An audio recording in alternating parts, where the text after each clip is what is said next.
Bugun men sizga juda muhim ogohlantirishni yetkazmoqchiman. Agar siz pensiya, nafaqa, ijtimoiy yordam, bolalar puli, moddiy yordam yoki boshqa davlat to'lovlarini olayotgan bo'lsangiz, identifikatsiya masalasini e'tiborsiz qoldirmang. Chunki 15 avgustgacha kerakli tekshiruvlardan o'tmagan ayrim fuqarolarning to'lovlari vaqtincha to'xtatilishi, bank kartasiga pul tushishi kechikishi yoki mablag'dan foydalanish cheklanishi mumkin. Men bu mavzuni vahima chiqarish uchun emas, balki odamlar o'z vaqtida harakat qilsin, hujjatini tekshirsin, bankka yoki tegishli idoraga borib, muammoni oldindan hal qilsin deb tushuntiryapman. Bu ma'lumot pensiya oluvchilarga ham, nogironlik nafaqasi oluvchilarga ham, kam ta'minlangan oilalarga ham, chet elda bo'lib qaytgan fuqarolarga ham, bank kartasi orqali ijtimoiy to'lov oladigan har bir odamga tegishli bo'lishi mumkin. Kanalga hoziroq obuna bo'ling, videoga like bosing, chunki men bu yerda oddiy tilda, amaliy misollar bilan nima qilish kerakligini tushuntirib beraman. Eng muhimi, videoni oxirigacha ko'ring, chunki ayrim hollarda odam to'lovini olayotgan bo'lsa ham, hujjatdagi kichkina xato sabab keyingi oy muammo paydo bo'lishi mumkin. Avvallari ko'p to'lovlar oddiy tartibda amalga oshirilardi. Fuqaro pensiya yoki nafaqa tayinlatardi. Keyin har oy bank kartasiga yoki pochta orqali pulini olardi. Ko'pchilik bir marta hujjat topshirgandan keyin endi hammasi joyida har oy tushaveradi deb o'ylardi. Ayniqsa yoshi katta insonlar bank kartasi, mobil ilova, elektron identifikatsiya, biometrik tekshiruv degan narsalarga unchalik e'tibor bermasdi. Ularga asosiysi pul o'z vaqtida tutsa bo'ldi. Lekin hozir vaziyat boshqacha. Davlat to'lovlari, bank kartalari, pensiya va ijtimoiy yordam tizimlari tobora ko'proq elektron ma'lumotlar bazalari orqali tekshirilmoqda. Ya'ni odam haqiqatan ham tirikmi? Hujjati amal qiladimi? Pasport yoki ID karta ma'lumotlari to'g'rimi? Bank hisob raqami o'sha odamga tegishlimi? Yordam olish huquqi saqlanib qolganmi? Oilaviy tarkib yoki daromad bo'yicha o'zgarish bo'lganmi? Shular avtomatik yoki qo'shimcha tekshiruvlar orqali aniqlanadi. Buning sababi ham bor. Ayrim holatlarda bir odam vafot etgan bo'lsa ham, uning nomiga to'lov davom etib ketgan. Ba'zi fuqarolarning hujjati eskirgan, familiyasi o'zgargan, lekin bankdagi ma'lumot bilan davlat bazasidagi ma'lumot mos kelmagan. Yana ba'zi holatlarda odam chet elga chiqib ketgan, yashash manzili o'zgargan, lekin tegishli idoraga bu haqida ma'lumot kiritilmagan. Mana shunday nomuvofiqliklar to'lov tizimida xavf sifatida ko'riladi. Shuning uchun identifikatsiya deganda faqat yuzni kameraga ko'rsatish yoki bankka borib imzo qo'yish tushunilmaydi. Identifikatsiya bu shaxsni tasdiqlash, hujjatni yangilash, bank ma'lumotlarini moslashtirish, ijtimoiy to'lov oluvchi haqiqatan ham o'zi ekanini isbotlash, zarur bo'lsa, yashash joyi va oilaviy holat bo'yicha ma'lumotlarni aniqlashtirish degani. Agar mana shu bosqichlardan biri bajarilmasa, tizim to'lovni xavfli operatsiya sifatida ko'rib, vaqtincha bloklashi mumkin. Endi eng asosiy savol, nima o'zgardi va nega 15 avgust sanasi muhim deb aytilyapti? Men buni oddiy tilda tushuntiraman. Ayrim toifadagi to'lov oluvchilardan belgilangan muddatgacha shaxsini tasdiqlash, bankdagi ma'lumotlarni yangilash yoki tegishli tashkilotlarda qayta ro'yxatdan o'tish talab qilinishi mumkin. Bu jarayon hududga, to'lov turiga, bankka, hujjat holatiga va fuqaroga yuborilgan xabarnomaga qarab farq qiladi. Masalan, bir pensionerning ID kartasi muddati tugagan bo'lishi mumkin. U odam pensiyasini har oy olgan, bank kartasi ham ishlagan. Lekin yangi tekshiruvda hujjat muddati tugagani ko'rinadi. Bank yoki to'lov tizimi men bu odamning shaxsini yangilangan hujjat asosida tasdiqlashim kerak deydi. Fuqaro buni vaqtida qilmasa, pul hisobga tushsa ham kartadan yechish yoki ishlatishda cheklov bo'lishi mumkin. Yoki pensiya to'lovining o'zi keyingi davrda kechikishi mumkin. Yana bir misol, ayol kishi turmushga chiqqanidan keyin familiyasini o'zgartirgan. ID kartasida yangi familiya, lekin bankdagi eski kartada eski familiya qolgan. Ijtimoiy himoya tizimida esa arjada boshqa ko'rinishdagi ma'lumot turgan. Tizim uchun bu bir qarashda bitta odammi yoki ikki xil ma'lumotmi degan savol tug'diradi. Shunday paytda identifikatsiyadan o'tish, bankdagi ma'lumotni yangilash, hujjat nusxalarini moslashtirish talab qilinadi. Uchinchi misol, bir oilaga bolalar puli tayinlangan. Ota yoki ona ishga kirgan, daromadi oshgan, oilaviy tarkib o'zgargan, bola boshqa manzilga ro'yxatga olingan yoki maktabga, bog'chaga oid ma'lumotlar yangilangan. Bunday holatda yordam avtomatik davom etmasligi mumkin. Chunki ijtimoiy yordam faqat ariza topshirilgan paytdagi holatga emas, keyingi o'zgarishlarga ham bog'liq. Agar bir tizimda aniqlashtirish kerak bo'lgan nuqta chiqsa, to'lov vaqtincha ushlanishi mumkin. Men birinchi navbatda pensiya oluvchilarga murojaat qilaman. Ayniqsa bank kartangiz orqali pensiya olsangiz, kartangiz muddati, bankdagi pasport ma'lumotlari, telefon raqamingiz va ID karta yoki pasportingiz holatini tekshiring. Men 10 yildan beri shu karta orqali olaman. Muammo bo'lmagan deb xotirjam bo'lmang. Avval muammo bo'lmagani keyingi oy ham bo'lmaydi degani emas. Hozir ko'p tekshiruvlar avtomatik bo'lgani uchun eski xato ham birdan ko'rinib qolishi mumkin. Nogironlik nafaqasi oluvchilar ham e'tiborli bo'lishi kerak. Nogironlik muddati tibbiy xulosa qayta ko'rik sanasi. Guvohnoma yoki tegishli ma'lumotlar yangilangan bo'lishi muhim. Masalan, agar nogironlik muddati 1 avgustda tugagan bo'lsa, siz esa qayta ko'rikdan o'tmagan bo'lsangiz, keyingi to'lov ushlanishi tabiiy. Bunda menga oldin berishardi degan gap yordam bermaydi. Tizim muddatga qaraydi, bolalar puli va kam ta'minlangan oilalar uchun beriladigan yordam oluvchilar ham alohida tekshirsin. Oiladagi har bir a'zoning hujjati, yashash manzili, daromad ma'lumotlari, bank karta egasi kimligi, ariza topshirgan shaxs bilan karta egasi mos kelishi juda muhim. Ba'zan yordam onaning nomiga tayinlangan bo'ladi, lekin karta boshqa qarindosh nomida bo'ladi. Avval bu amalda o'tgan bo'lishi mumkin, lekin tekshiruv kuchaysa, to'lovni olishda qiyinchilik chiqadi. Chet elda bo'lgan yoki yaqinda qaytgan fuqarolar ham e'tibor bersin. Agar siz uzoq muddat chet elda bo'lgan bo'lsangiz, ayrim to'lovlar bo'yicha yashash joyi, ro'yxat, real mavjudlik va huquq masalalari aniqlashtirilishi mumkin. Pensiya oluvchi chet elda bo'lsa, u odamning hayotligi va shaxsini tasdiqlash tartiblari alohida ahamiyatga ega bo'ladi. Bunday vaziyatda ishonchli vakil orqali yoki konsullik, bank, pensiya idorasi tartiblariga muvofiq harakat qilish kerak bo'ladi. Agar sizning ID kartangiz yoki pasportingiz amal qilayotgan bo'lsa, bank kartangiz muddat tugamagan bo'lsa, telefon raqamingiz o'zingizning nomingizda ishlayotgan bo'lsa, oxirgi vaqtda bank yoki idoradan identifikatsiya bo'yicha xabar olmagan bo'lsangiz, pensiya yoki nafaqangiz odatdagidek tushayotgan bo'lsa, katta ehtimol bilan sizda shoshilinch muammo bo'lmasligi mumkin. Lekin baribir tekshirish zarar qilmaydi. Men har doim shuni aytaman. Muammo chiqqandan keyin yugurgandan ko'ra 10 daqiqa vaqt ajratib oldindan tekshirib qo'ygan yaxshi. Bankka qo'ng'iroq qiling, ilovadan karta holatini ko'ring. Pensiya yoki ijtimoiy yordam tayinlangan idoradan ma'lumot so'rang. Agar hammasi joyida desa, xotirjam bo'lasiz. Agar kichik xato chiqsa, imija avgustgacha yoki belgilangan muddatgacha tuzatib olasiz. Shuni ham tushunish kerakki, to'lov bloklanadi degani har doim pul butunlay bekor qilinadi degani emas. Ko'p hollarda bu vaqtincha cheklov bo'ladi. Masalan, shaxs tasdiqlanmaguncha mablag' yechilmay turadi. Hujjat yangilangach, bank ma'lumotlari moslashtirilgach yoki tegishli idora tasdiq bergach, to'lov qayta tiklanadi. Lekin vaqt yo'qotiladi. Navbatda turishga to'g'ri keladi. Doriga, oziq-ovqatga, kommunal to'lovlarga pul kerak bo'lgan paytda noqulaylik tug'iladi. Birinchi misolni olaylik. Toshkent viloyatida yashovchi 68 yoshli pensioner har oy 1 million 200 ming so'm pensiya oladi. Uning bank kartasi 2024 yil iyul oyida tugagan, lekin u bunga e'tibor bermagan. Pensiya hisobga tushgan, ammo karta orqali pul yechishda muammo chiqqan.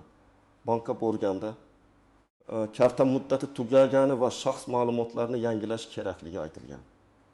Agar u buni oldindan tekshirganda 15 daqiqa ichida yangi karta buyurtma qilib, muammoni pensiya tushishidan oldin hal qilgan bo'lardi. Ikkinchi misol. Andijonda bir ona 3 nafar farzandi uchun bolalar puli oladi. Har oy 70 ming so'm atrofida yordam keladi. U yaqinda yangi manzilga ko'chgan, lekin ro'yxat va mahalla ma'lumotlari yangilanmagan. Tizimda oilaning real yashash joyi bilan arizadagi ma'lumot mos kelmagan. Natijada yordam bo'yicha qo'shimcha tekshiruv talab qilingan. Ona buni nega pul tushmadi degan paytda bilgan. Aslida esa u oldindan mahallaga borib, manzil va oilaviy tarkibni aniqlashtirganda kechikish bo'lmasligi mumkin edi. Uchinchi misol. Samarqandda yashovchi fuqaro nogironlik nafaqasi oladi. Uning tibbiy qayta ko'rik sanasi yaqinlashgan. U esa oldin ham uzaytirib berishgan, yana avtomatik bo'lsa kerak deb o'ylagan. Lekin hujjat muddati tugaganidan keyin tizim nafaqa to'lovini to'xtatib turadi. Keyin u tibbiy komissiyaga boradi, hujjatlarni yig'adi. navbat kutadi. Bu jarayon 10 kun yoki undan ko'proq vaqt olishi mumkin. Demak, muddatni oldindan bilish juda muhim. 4-misol. Buxoroda bir keksa ona pensiyasini qizi orqali oladi. Qizi bank kartasini ishlatadi. Onasi esa uyda. Bir kuni bank identifikatsiya talab qiladi. Karta egasi shaxsan kelishi kerak yoki belgilangan tartibda biometrik tasdiqdan o'tishi kerak. Qizi onam yura olmaydi deydi. Bunday holatda bankdan uyga xizmat ko'rsatish imkoniyati bormi? Ishonchnoma kerakmi? Notarial tartib talab qilinadimi? Mobil bank xodimi keladimi? Shularni oldindan so'rash kerak. Chunki har bir holatning qonuniy tartibi bor. Endi juda muhim nozik jihatlarni tushuntiraman. Birinchidan, hamma odam bir xil tartibda identifikatsiyadan o'tmaydi. Kimdir bank orqali tasdiqlaydi, kimdir pensiya bo'limi orqali, kimdir ijtimoiy himoya organi orqali, kimdir mahalla yoki tegishli platforma orqali ma'lumot yangilaydi. Shuning uchun qo'shningizga bir narsa deyilgan bo'lsa, sizga ham aynan shunday bo'ladi deb o'ylamang. Sizning to'lov turi, bank hujjat holati va shaxsiy vaziyatingiz boshqa bo'lishi mumkin. Ikkinchidan, SMS xabarlarga ehtiyot bo'ling. Hozir firibgarlar ham pensiyangiz bloklanadi. 15 avgustgacha identifikatsiyadan o'ting. Kartangizni ochib beramiz degan bahona bilan odamlarning karta raqami, SMS kodi, PIN kodi yoki pasport ma'lumotlarini so'rashi mumkin. Men mutaxassis sifatida qat'iy aytaman. Hech kimga SMS kod bermang, karta PIN kodini aytmang. Telegram orqali kelgan noma'lum havolaga kirmang. Pulni ochib beraman degan odamga ishonmang. Rasmiy ma'lumotni faqat bankning rasmiy raqami, davlat idorasi, mahalla pensiya bo'limi yoki rasmiy ilovalar orqali tekshiring. Uchinchidan, bank kartasiga pul tushgani to'lov masalasi to'liq hal bo'ldi degani emas. Ba'zan pul hisob turadi, lekin karta bloklangan bo'ladi. Ba'zan karta ishlaydi, lekin keyingi oy to'lov tayinlanishi bo'yicha ma'lumot yangilanishi kerak bo'ladi. Shuning uchun bugun pul tushdi, demak hammasi joyida deb 100% xulosa qilmang. Agar sizga identifikatsiya bo'yicha xabar kelgan bo'lsa, uni baribir bajaring. 4-dan, hujjatdagi bitta harf ham muammo chiqarishi mumkin. Masalan, pasportda O'g'loy deb yozilgan, bank bazasida O'g'loy deb kiritilgan yoki tug'ilgan sana bir joyda 1926 yil, boshqa joyda 1927 yil bo'lib qolgan yoki JSHR raqam kiritishda xato ketgan. Bunday xatolar odam ko'ziga mayda ko'rinadi, lekin elektron tizim uchun bu jiddiy nomuvofiqlik. Shuning hujjatlaringizni tekshirayotganda ism, familiya, otasining ismi, tug'ilgan sana, JSHR, pasport yoki ID karta raqami, bank hisob raqami bir xil ko'rinishda ekaniga qarang. 5-dan, ishonchnoma masalasini chalkashtirmang. Agar pensioner yoki nafaqa oluvchi shaxsan bora olmasa, qarindoshi uning o'rniga hamma ishni qila oladimi? Yo'qmi? Bu avtomatik emas. Ba'zi ishlar uchun notarial ishonchnoma kerak bo'ladi. Ba'zi bank amaliyotlarda shaxsning o'zi ishtirok etishi talab qilinadi. Ba'zi hollarda uyga borib xizmat ko'rsatish yoki video identifikatsiya imkoniyati bo'lishi mumkin. Buni taxmin bilan emas, aynan o'sha bank yoki idoradan aniqlash kerak. Endi amaliy qadamlarni aniq aytaman. Birinchi qadam, hujjatingizni tekshiring. ID karta yoki pasportingiz muddati tugamaganmi? Familiya yoki ism o'zgarganmi? Hujjatdagi ma'lumot bankdagi ma'lumot bilan mosmi? Agar hujjat muddati tugagan bo'lsa, darhol ichki ishlar yoki migratsiya va fuqarolikni rasmiylashtirish bo'limi orqali yangilash tartibini boshlang. Hujjat yangilanmasa, boshqa idoralarda ham muammo davom etadi. Ikkinchi qadam, bank kartangizni tekshiring. Karta muddati qachon tugaydi? Karta bloklanmaganmi? Telefon raqamingiz o'zingizga tegishlimi? Bank ilovasiga kira olasizmi? Agar karta muddati yaqin bo'lsa, pensiya yoki nafaqa tushadigan sanani kutib o'tirmang. Oldindan yangi karta oling. Bankka borganingizda ID karta yoki pasport, eski karta, telefon raqam. Kerak bo'lsa pensiya yoki nafaqa bo'yicha ma'lumot olib boring. 3-qadam, to'lov tayinlangan idorani aniqlang. Pensiya bo'lsa pensiya jamg'armasi yoki tegishli pensiya bo'limidan so'rang. Ijtimoiy yordam bo'lsa mahalla, ijtimoiy himoya organi yoki ariza bergan platforma orqali ma'lumot oling. Nogironlik bo'yicha nafaqa bo'lsa tibbiy ko'rik va nogironlik muddati bilan bog'liq hujjatlarni tekshiring. Bolalar puli bo'lsa oilaviy tarkib. Bolalarning hujjatlari, daromad ma'lumotlari, yashash joyi va bank karta egasi masalasini aniqlashtiring. 4-qadam. Sizga xabar kelgan bo'lsa, uni e'tiborsiz qoldirmang. Bankdan, davlat idorasidan yoki rasmiy manbadan identifikatsiyadan o'ting. Ma'lumotlarni yangilang. hujjat olib keling degan xabar kelsa, buni keyinga surmang. Xabarning haqiqiyligini tekshiring. Lekin tekshirganingizdan keyin harakat qiling. Eng yomon holat bu odamning keyin boraman deb yurishi, keyin esa to'lov kuni pul tushmay qolishi. 5-qadam, boradigan joyingizga hujjatlarni to'liq olib boring. Men odatda quyidagilarni tavsiya qilaman. ID karta yoki pasport, bank kartasi, telefon raqami ulangan SIM karta, pensiya guvohnomasi yoki nafaqa bo'yicha mavjud hujjatlar, nogironlik guvohnomasi bo'lsa, uning nusxasi. Bolalar puli uchun bolalarning tug'ilganlik guvohnomasi yoki ID ma'lumotlari. Nikoh yoki ajrim hujjati zarur bo'lsa, yashash manzili bo'yicha ma'lumotlar. Hamma holatda ham hammasi kerak bo'lmasligi mumkin. Lekin asosiy hujjatlar yo'lingizda bo'lsa, ikkinchi marta borib kelish kamayadi. 6-qadam, ariza yozishga tayyor bo'ling. Agar to'lov to'xtab qolgan bo'lsa, menga pul tushmadi deb og'zaki aytish bilan cheklanib qolmang. Idoradan rasmiy sababni so'rang. Kerak bo'lsa, pensiya yoki ijtimoiy to'lovim nega to'xtatilgani bo'yicha ma'lumot berishingizni so'rayman. Mazmunda ariza yozing. Arizada familiya, ism, otasining ismi, yashash manzili, telefon raqami, qaysi to'lov turi, oxirgi marta qachon pul tushgani, hozir qanday muammo bo'lgani aniq yozilsin. Ariza qabul qilinganini tasdiqlovchi raqam yoki nusxa olishga harakat qiling. 7-qadam. Keksa ota-onangiz, buvingiz, bobongiz bo'lsa, ularga yordam bering. Ko'p yosh katta insonlar SMS o'qimaydi, bank ilovasini tushunmaydi, karta muddati qayerda yozilganini bilmaydi. Siz farzand, nabira yoki qarindosh sifatida ularning hujjatini, kartasini, telefon raqamini tekshirib bering. Lekin ularning nomidan noqonuniy operatsiya qilmang. Agar ishonchnoma kerak bo'lsa, qonuniy tartibda rasmiylashtiring. Eng katta xato bu vahimaga tushib, birinchi uchragan odamga ishonish. Men bankda tanishim bor. 100 ming so'm bersangiz blokni ochib beraman. Pasportingiz rasmini yuboring. SMS kodini ayting. Pensiyangizni tiklayman degan gaplar juda xavfli. Hech qachon bunday qilmang. Rasmiy idora sizdan karta PIN kodini, SMS kodini, mobil ilova parolini so'ramaydi. Ikkinchi xato bu muddatni pisand qilmaslik. 25 avgustgacha deyilsa, hali vaqt bor deb oxirgi kunga qoldirmang. Oxirgi kunlarda navbat ko'payadi, tizimlar yuklanadi, bankda odam ko'p bo'ladi. Bitta hujjat yetishmasa qayta kelishingizga to'g'ri keladi. Men tavsiya qilaman. Imkon qadar bugunoq tekshiring, ertaga idoraga boring. Oxirgi sanani kutmang. 3-xato bu muammoni faqat bankdan ko'rish. Ba'zan bank aybdor emas, to'lov tayinlagan idorada ma'lumot yangilanmagan bo'ladi. Ba'zan aksincha, idorada hammasi joyida. Bankda identifikatsiya tugallanmagan bo'ladi. Shuning uchun vaziyatni ikki tomondan tekshiring. Bank va to'lovni tayinlagan tashkilot. 4-xato bu hujjatni yangilab bankka xabar bermaslik. Siz yangi ID karta olgan bo'lsangiz ham, bank bazasida eski pasport ma'lumoti qolgan bo'lishi mumkin. Yangi hujjat olgach, bankka borib ma'lumotni yangilang. Ayniqsa pensiya va ijtimoiy to'lovlar shu bank kartasiga tushsa, bu juda muhim. 5-xato bu mening kartamni farzandim ishlatadi, shunaqa bo'lib kelgan deb yurish. To'lov sizning nomingizga bo'lsa, karta ham sizning nomingizda, huquqiy foydalanish ham tartibga muvofiq bo'lishi kerak.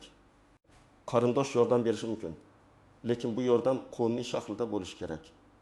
Aks holda keyinchalik nizolar, bloklashlar yoki tushunmovchiliklar chiqishi mumkin.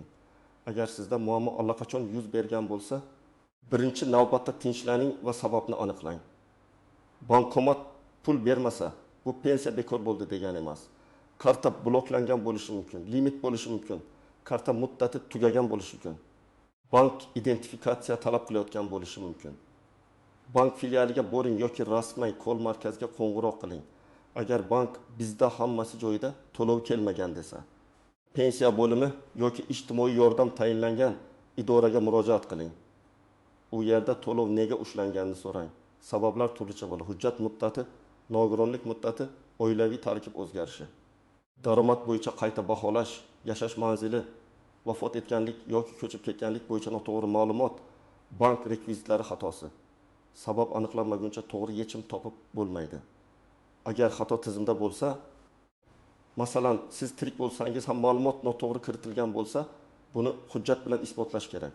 ID karta, yashash joyi ma'lumoti, tibbiy hujjat, bank ma'lumoti, ariza va kerakli tasdiqlar orqali muammo tuzatiladi. Ba'zan bitta idora bazani yangilashi kerak bo'ladi. Keyin to'lov qayta tiklanadi. Bu jarayonda og'zaki gap bilan cheklanmasdan murojaat raqamini oling. Agar siz haqiqatan ham belgilangan shartni bajarmagan bo'lsangiz, masalan qayta ko'rikdan o'tmagan bo'lsangiz yoki hujjat muddati tugagan bo'lsa, unda birinchi navbatda shartni bajaring. Keyin to'lovni tiklash masalasini ko'taring. Ayrim hollarda ushlangan pullar keyin qayta hisoblab berilishi mumkin.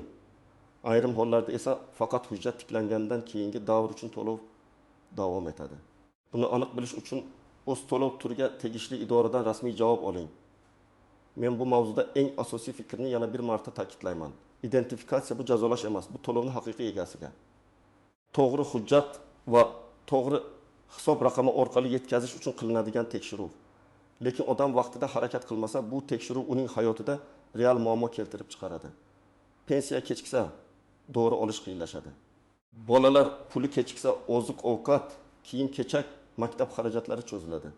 Nogironlik nafaqasi to'xtasa, davolanish va parvarish xarajatlari bosim qiladi. Shuning uchun bugun sizdan iltimosim shuki, bu videoni ko'rib bo'lgach, hujjatlaringizni tekshiring. Karta muddatini ko'ring.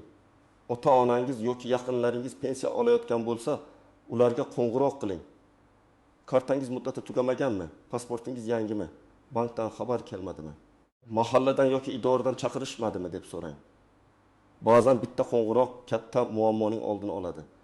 Agar sizga 15 avgustgacha identifikatsiyadan o'tish kerakligi aytilgan bo'lsa, buni oxirgi kunga qoldirmang. Rasmiy manbadan tekshiring. Kerakli hujjatlarni oling. Bank yoki tegishli idoraga boring. Agar yurishga qiynalsangiz, yaqinlaringizdan yordam so'rang, lekin hammasini qonuniy tartibda qiling. Hech kimga SMS kod bermang. Noma'lum havolaga kirmang. Hujjatingizni begona odamlarga yubormang. Bugungi mavzuning mazmuni shuki, pensiya va ijtimoiy yordam oluvchilar uchun identifikatsiya. Hujjatlarni yangilash va bank ma'lumotlarini moslashtirish juda muhim. Ayrim fuqarolarda 15 avgustgacha bu ishlar bajarilmasa, to'lov kechikishi, karta cheklanishi yoki mablag'dan foydalanish vaqtincha bloklanishi mumkin. Eng to'g'ri yo'l bu oldindan tekshirish, rasmiy idoraga murojaat qilish va hujjatlarni tartibga keltirish. Sizda shunday holat bo'lganmi? Pensiya, nafaqa yoki bolalar puli kechikkanmi? Bank identifikatsiya so'raganmi? Izohlarda yozing. Boshqalar ham sizning tajribangizdan xulosa oladi. Videoga like bosing, kanalga obuna bo'ling, yaqinlaringizga ham yuboring. Men esa keyingi videolarda pensiya, nafaqa, bank kartalari va ijtimoiy yordamlar bo'yicha eng muhim yangiliklarni oddiy tilda tushuntirib boraman.